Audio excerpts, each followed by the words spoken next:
Énergie, amour des livres et sourire, c'est tout Bulldop ça. Eh salut! Sous le chapiteau de Lire à Limoges, la révélation Booktube a su capter son public. Aujourd'hui, je vous donne mon avis sur Une Bresse sous la cendre de Sabah Tahir, publié aux éditions Pocket Jeunesse. Booktube, donc c'est le format, enfin c'est le. Ouais, ça d'accord. s'appelle comme ça en fait. Booktube, ok.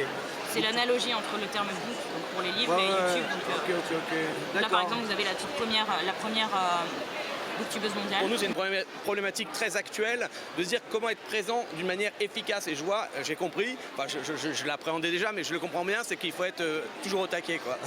Et c'est aussi l'occasion de faire votre métier de libraire d'une façon nouvelle, en donnant des conseils, des avis de lecture. Je pense, et là on est en train de mettre ça en place avec un jeune qui est stagiaire à la librairie en master édition.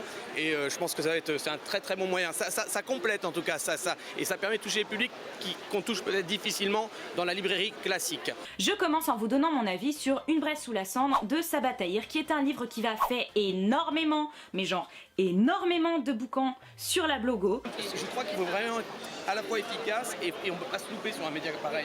Parce qu'il faut du dynamisme, il faut de la réactivité. Pour faire un Booktube, il suffit d'être passionné ou il faut un peu plus?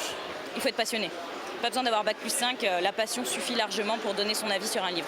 Pour publier une vidéo, ça va dépendre vraiment du contenu, mais il y a des vidéos qui vont prendre 48 heures consécutives, il y en a d'autres qui vont prendre beaucoup moins, mais en moyenne, pour le montage, je suis en moyenne à 15 heures. Juste le montage, donc on compte pas la lecture, on compte pas tout le reste. Elle est vraiment naturelle en fait quand elle fait ses vidéos et c'est vrai que j'ai déjà acheté pas mal de livres suivant son avis parce que si elle aime pas, elle va le dire clairement, elle va dire pourquoi et en fait c'est ce pourquoi qui aide vraiment parce que du coup on se dit ah peut-être que moi je pourrais aimer ou peut-être que quelque chose qu'elle a pas aimé, moi selon mes goûts je pourrais aimer.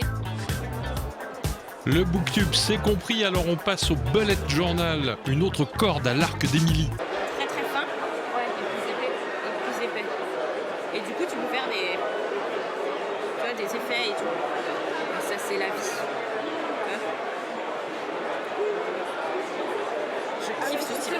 Je vous retrouve aujourd'hui pour vous parler de papeterie, d'organisation et plus particulièrement de Bullet Journal. Si vous me suivez sur Instagram et Twitter, vous savez déjà que je suis complètement tombée en amour pour ce système d'organisation que j'applique depuis quelques semaines maintenant. À Limoges ça m'a fait bizarre sur le coup quand j'ai su qu'elle venait parce que bon c'est quand même un petit salon même si il existe depuis pas mal de temps. Par rapport à des salons genre celui de Paris etc. Voilà, la taille est plus réduite mais franchement j'ai été surprise et c'est vrai que j'avais envie de venir la voir pour voir vraiment à quoi elle ressemble en vrai par rapport à ce qu'on voit sur ses vidéos, etc. Alors du coup, j'ai pu demander l'avis à ma communauté. Woo!